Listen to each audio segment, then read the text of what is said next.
हाय दोस्तों, मैं राहुल। आखिर क्यों बनाया मुझे ये बनाने वाले? बहुत दर्द देते हैं ये ज़माने वाले। मैंने आग के उजाले में कुछ चेहरे देखे, मेरे अपने ही थे। मेरा घर जलाने वाले मेरे अपने ही थे, मेरा घर जलाने वाले।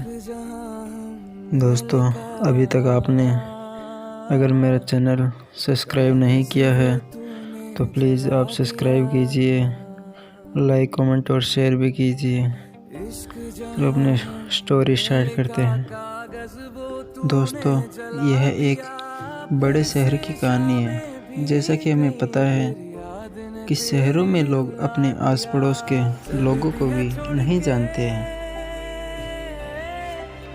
तो वहाँ लड़की हमेशा अपने घर की बालकनी पर बैठी रहती थी और कुछ भी करके अपना वक्त निकालती थी, क्योंकि वह अपने दोनों पैरों से अपाहिज थी। सुबह से शाम अपने घर की बालकनी से झांकती रहती थी। उसी बिल्डिंग के सामने मेरी बिल्डिंग थी।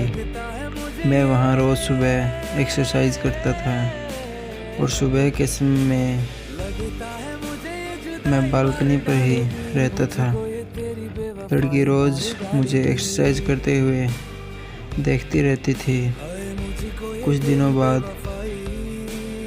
मेरे नज़र में आई और मैं उसे निहारने लगा। लड़की देखने में भी भोली और एकदम शांत स्वभाव की लगी। मैंने भी उसे वहाँ से रोज़ देखना शुरू कर दिया।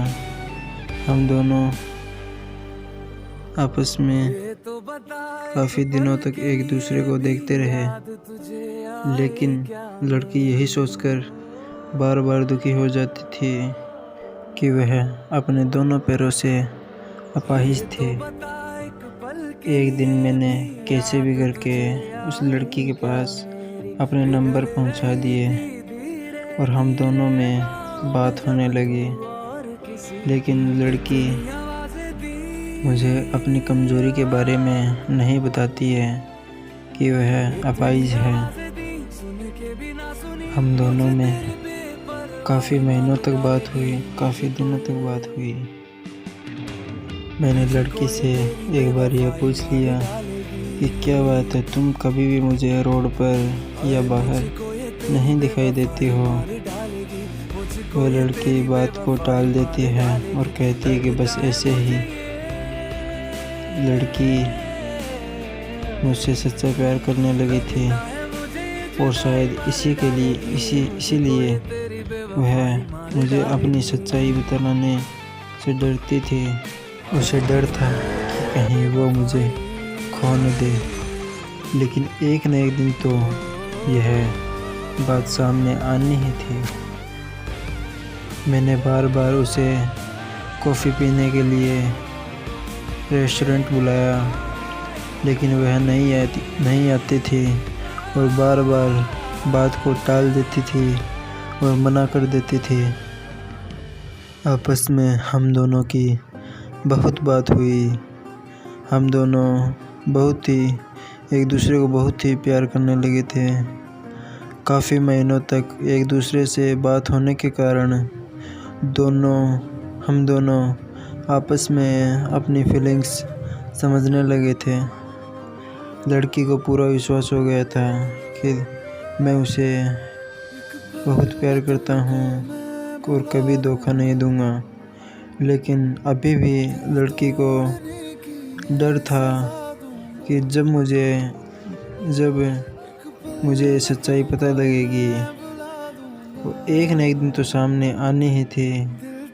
एक दिन मैंने उस लड़की को अपनी कसम देकर कैसे भी करके मिलने बुलाया था। लड़की उस दिन पूरी रात नहीं सोई थी, क्योंकि उसे डर था कि कहीं मेरी सच्चाई जानकर मैं उसे छोड़ ना दूं।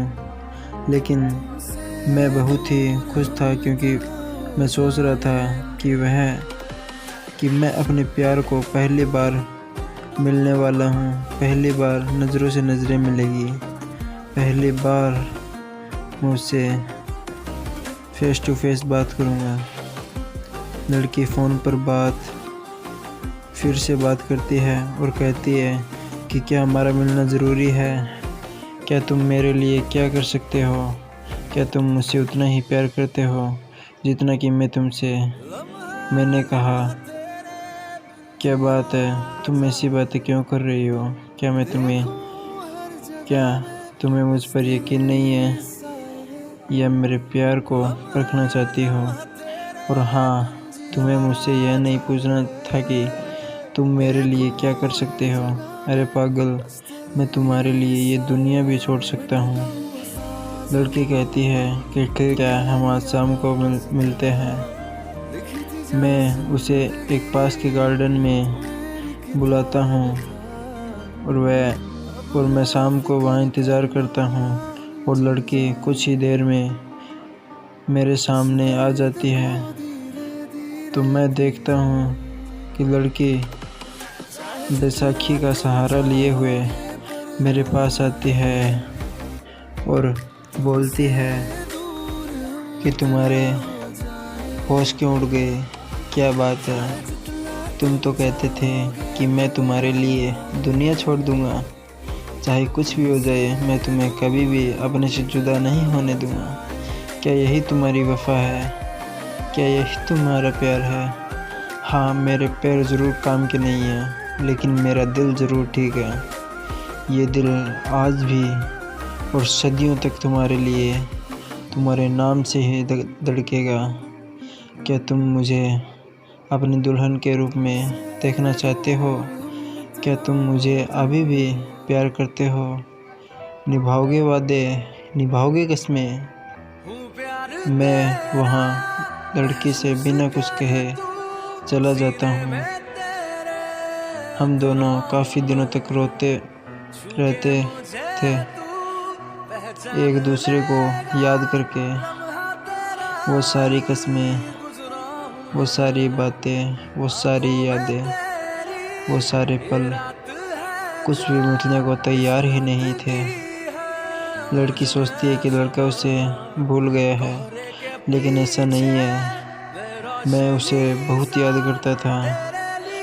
कुछ दिनों बाद मुझे पता चलता है कि लड़की की शादी हो रही है। मैं बिल्कुल टूट गया और तुरंत लड़की के घर जाकर सभी के सामने लड़की को आई लव यू बोल दिया और कहा, तुम मेरी जान, ज़िंदगी, सब कुछ हो। मैं तुम्हारे बिना नहीं जी सकता। मैं मर जाऊंगा अगर तुम मुझे ना मिली।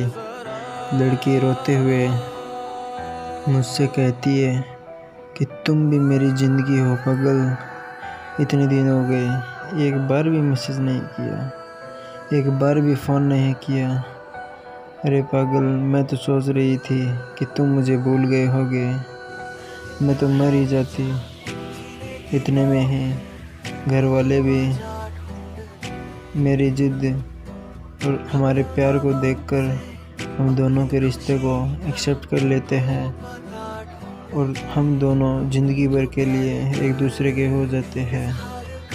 दोस्तों, यह थी मेरी स्टोरी। लेकिन मैं आपसे एक बात कहना चाहूँगा, प्यार में इंसान की शक्ल, अक्ल या संपत्ति को नहीं देखी जाती है, कुछ भी नहीं देखी जाती। प्यार में तो किसी और के लिए अपनी फीलिंग्स को देखा जाता है। एक दूसरे की फीलिंग्स को समझना ही प्यार है और उसकी केयर करना ही आपकी सबसे पहली जिम्मेदारी है। दोस्तों, अगर आपको मेरी स्टोरी अच्छी लगी हो तो प्लीज़ स्टोरी को लाइक कीजिए। पूरी स्टोरी सुनने के लिए धन्यवाद। अगली स्टोरी सुनने के लिए सब्सक्राइब कीजिए। धन्यवाद।